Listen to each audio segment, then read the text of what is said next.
ওকে, তারপরে এই যে মায়োসিনটা মানে সে বাইন্ড করে কি করলো, দেন কন্ট্রাকশন করলো।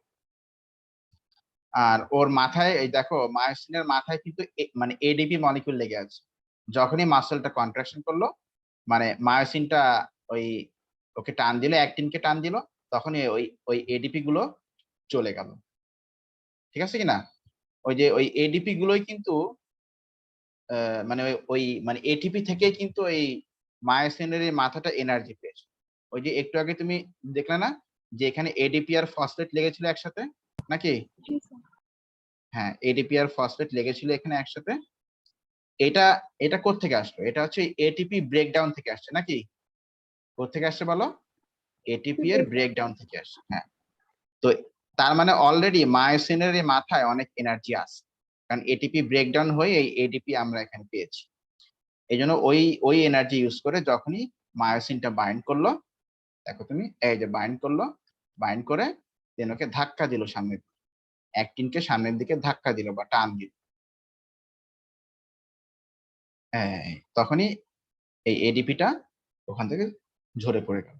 তারপর কি হয় দেখো, তারপরে ওই মায়োসিনের ওই ওখানে আবার এটিপি মলিকিউল আসে, আবার এটিপি মলিকিউল আসলে ওই ওই মানে এটিপি মলিকিউলের কারণে মায়োসিন গুলো আবার নেমে যায়।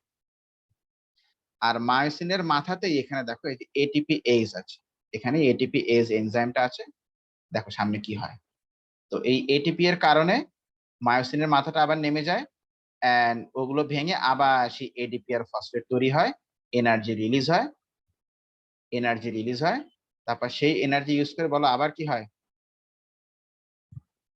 মায়োসিনটা আবার মুভ করে।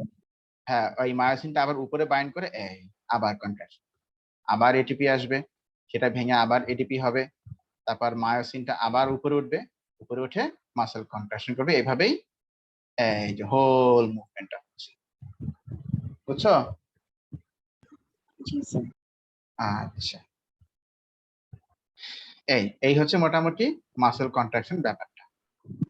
আমি এখানে তোমাকে কিছু জিনিস বলতে চাই, সেটা হচ্ছে কিছু জিনিস, যেমন একটু তুমি দেখো মন দিয়ে, হ্যাঁ, এই যে অ্যাক্টিন গুলো এই যেখানে অ্যাটাচড, হুম, এই এইটুকু রিজিয়নকে আমরা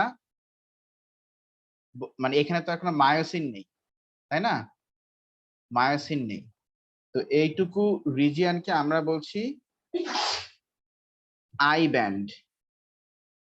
কি ব্যান্ড বলো তো? I band. যে রিজিয়নে মায়োসিন নেই সেই রিজিয়নকে আমরা বলছি আই ব্যান্ড, মানে হ্যাঁ আই ব্যান্ড। এটাকে আই ব্যান্ড, অনেকে আবার ইনহিবিটরি ব্যান্ডও বলে, যে হ্যাঁ এখানে মায়োসিন আসতে পারবে না, এই জন্য আবার কেউ কেউ ইনহিবিটরি ব্যান্ডও বলে। আচ্ছা, এটা হচ্ছে এটা হচ্ছে আই ব্যান্ড। আচ্ছা, তো এই যে যে লাইনটার সাথে অ্যাক্টিনটা, সরি, এই যে যে লাইনটার সাথে অ্যাক্টিন গুলো অ্যাটাচড, এই লাইনটার নাম হচ্ছে জেড লাইন। এগুলো আমার সিলেবাসে আছে, কিন্তু মনে রাখতে না পারলে কোনো সমস্যা নেই, কোনো সমস্যা নেই। তুমি এটা কিভাবে করে মনে রাখবে দেখো, এই যে এখানে তুমি কানেকশনটা দেখো, এগুলো এরকম জেড জেড টাইপের না, বলো জেড জেড টাইপের না, জিগজ্যাগ না? এই জন্য এই লাইনটার নাম বলো কি দেওয়া হচ্ছে? Z line.